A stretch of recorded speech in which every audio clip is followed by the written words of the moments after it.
وړاند نو دا خلک خامخا به پوهېدل ړاند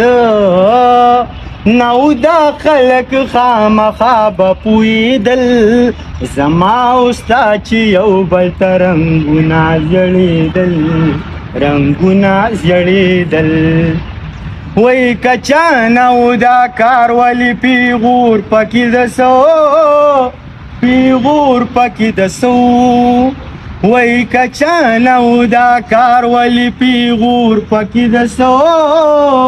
پیغور پکې دسو سبل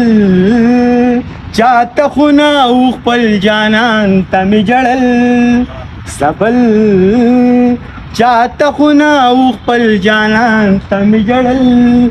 زما او ستا چې یو بل ته رنګونه زړېدل رنګونه زړېدل وای په زړه کې مې ځای درکړو اوس دعا راته کوه دعا راته کوه یا په زړه کې مې ځای درکړو اوس دعا راته کوه دعا راته کوه زما د مینتوب نه مخکې چا درته کتل زما د مینتوب نه مخکې چا درته کتل زما او ستا چې یو بل ته رنګونه زړېدل رنګونه زړېدل اسلامي اکاډمي زنده‌باد